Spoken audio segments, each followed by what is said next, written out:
Imagine this. A woman walks into a room. 10 men are waiting. 9 of them smile, polite, eager, safe. The 10th leans back, detached, almost bored, like he has somewhere better to be.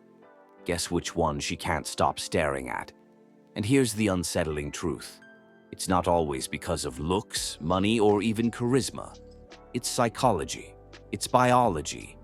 And yes, it's philosophy. Today, we're going to dissect why women chase the so-called bad boys, and what this says about desire, power, and the dangerous line between attraction and self-destruction. The bad boy archetype isn't about leather jackets or tattoos. It's about a psychological cocktail: dominance, unpredictability, defiance, and scarcity. Women don't chase them because they're good for them. They chase them because these men activate something primal, the intersection of danger and desire.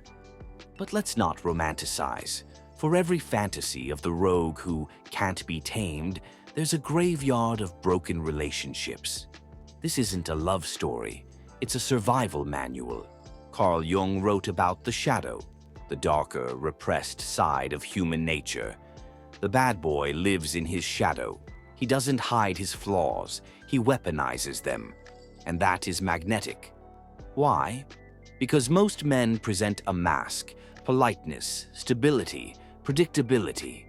But the bad boy refuses. He says, "This is who I am. Take it or leave it." That brutal honesty, mixed with defiance, creates the illusion of authenticity. It's intoxicating in a world drowning in conformity. Think about Nietzsche's will to power. The bad boy doesn't just live outside the rules, he creates his own. Where most men seek approval, the bad boy seeks freedom. Where most men say yes, the bad boy says no. And nothing is sexier than someone immune to the herd. Why? Because women evolved to detect status, not just wealth, but psychological dominance. The bad boy signals, "I can't be controlled." And in a paradoxical twist, that makes women want to be the one who controls him. Look at high school.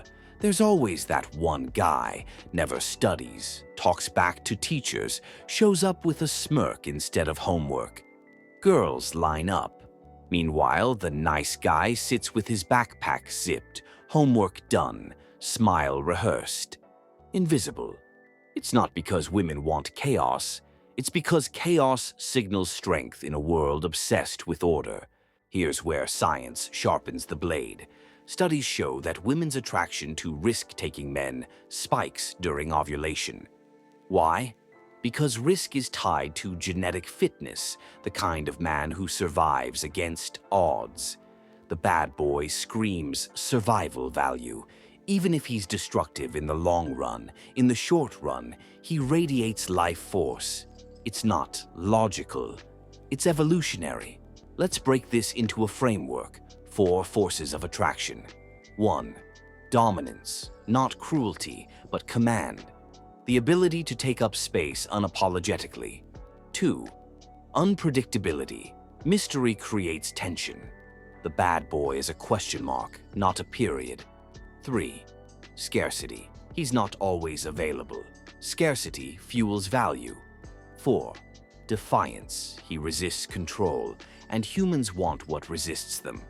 This is the blueprint, and it works whether you're wearing leather or khakis. But let's pause, because glorifying the bad boy can veer into toxic waters.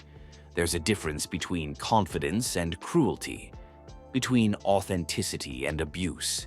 Too many men hear women like bad boys and translate that into manipulation or violence. Let's be clear, what women actually crave is strength with edges, not weakness disguised as cruelty. The true bad boy that women chase isn't an abuser, he's a rebel. And rebellion doesn't have to destroy, it can inspire. So if you're a man listening, here's the translation. You don't need to become toxic. You need to cultivate magnetism without malice. Embrace your shadow, stop hiding your flaws. Own them. Set boundaries. Say no. Often. Not with anger, but with conviction. Be unpredictable. Don't always be available. Create space for desire to grow. Defy the herd. Stand for something, even if it costs approval. In short, be dangerous in potential, not in action. That's the line between attraction and destruction. So why do women chase bad boys? Because they embody danger wrapped in desire. Because they live in their shadow, and in doing so, force us to confront our own. But here's the twist. The true bad boy isn't bad at all. He's free, he's unshackled, and freedom is the ultimate aphrodisiac. The real question isn't why women chase them.